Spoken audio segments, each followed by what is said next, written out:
So, yun na nga, is pangalawang araw na natin itong pag-vlog. At din yung nakita nyo ay, sinusuklayan ko yung buhok ko gamit ang kamay ko. At ayun nga, tinikap-tikap ako kasi antok pa talaga at kakagising ko lang. At kasi nga, nakaramdam naman ako kasi ng gutom. At malamang kakain ako. At so yun nga guys, ilalabas na kami sa kwarto at bababa na kami para pupunta sa labas, malamang.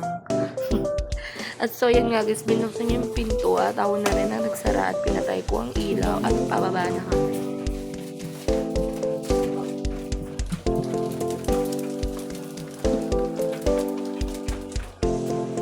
At so ngayon nga guys, nasa baba na kami at yan, tingnan mo naman ginagawa ko, nagrapa ako dito sa salamin, diba? At ang na to, ang bagal maglakad kasi kinakalikot niya pa yung kanyang tingnan. Ano, puno na ba?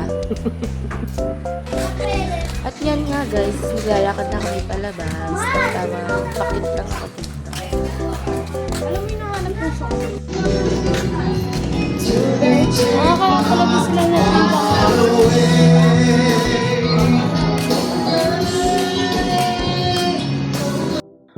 o, diba? Napakanta pa ako dyan, diba? At tamang pakit na lang ako habang naglalakad kami papunta doon sa bibilhan namin ng pagkain. At syempre, doon na lang din kami kakain. At yun nga guys, habang naglalakad kami, naisip niya itutok sa kanya girl na tinulak. Kung kapitbahay nito sabihin ko dito. Nakalinis ako ng ano. Hindi ata ko na talaga yung mukha niya. Bakit pangit ko?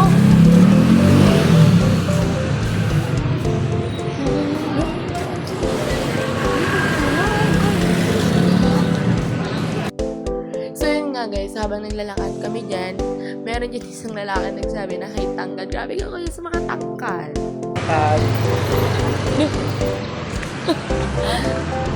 O, si kuya sabi niya, "Hey, tangkal."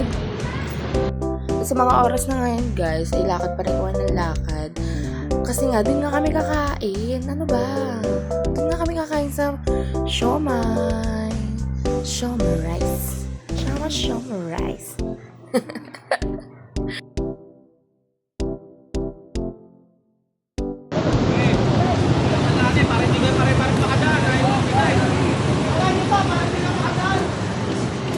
At yun guys, yung mga nakita nyo na van doon, yun yung sakay ng mga papuntang Cavite, Sukat. Oo, tama. Cavite, Sukat. At yun nga guys, malapit na kami sa aming destination.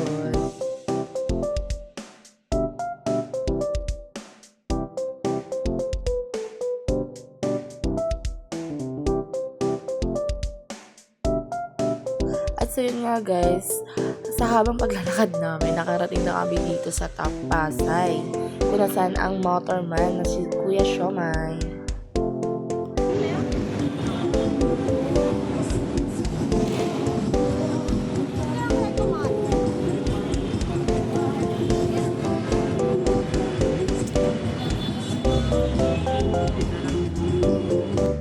At so yun nga guys, nag-order na rin ako dyan ng aking pagkain. Sa halagang 50 pesos guys, may 4 kanon na siomay dyan at isang java rice. At yan guys, yung mga nakikita niyang sauce na yan guys, is optional lang naman yan kung gusto niyo ng buffalo, cheese, sisig sauce at teriyaki at ketchup. Pero guys, syempre mas natin yung toyo mansi at bawang lang.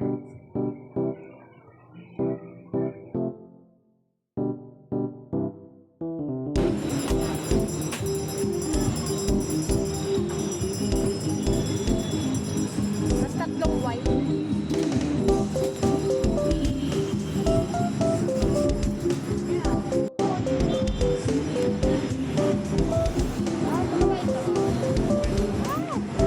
At ayan nga guys, naglagay na ako ng chili dyan at konting chili lang guys kasi hindi ako masyado mahilig sa maanghang. At nilagyan ko na rin ng bawang. Yan. Sinong relate dyan guys? Pati yung java rice lalagyan ng bawang.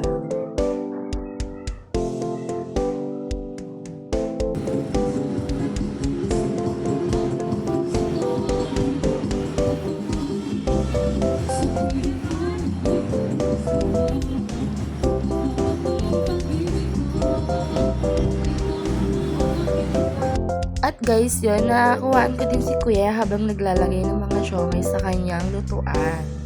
Yan guys, so solid na solid guys, ang laki na, dito lang yan sa TAF at yun yung akong kasama.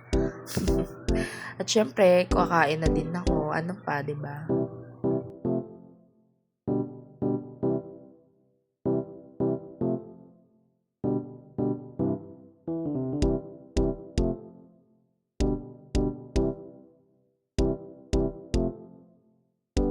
At so yun nga guys, is nag-curious ako, nilagyan ko to ng cheese.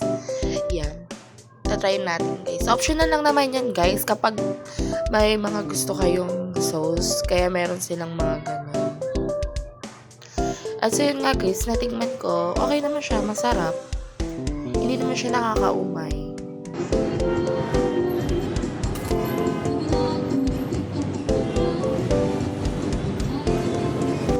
At so yun nga guys, is nag-try ako ulit kasi nasarapan ako. I swear to God guys, dayuin mo na ko dito sa Pasay.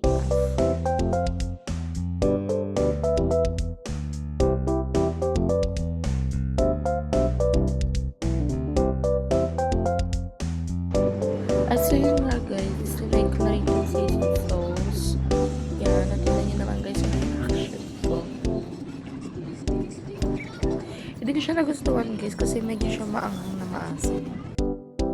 At yan guys, kain lang ako ng kain dyan habang nag-iisip. Patingin lang natin dyan sa paligid ko guys.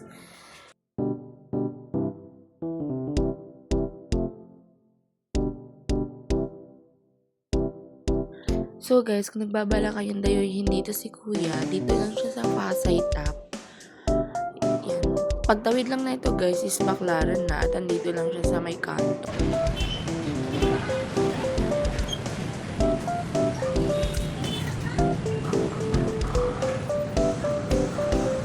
At so yun guys, magbabayad na kayo kuya ng 50 pesos. Hanggang 50 pesos guys ay meron na kayo apat na siomay.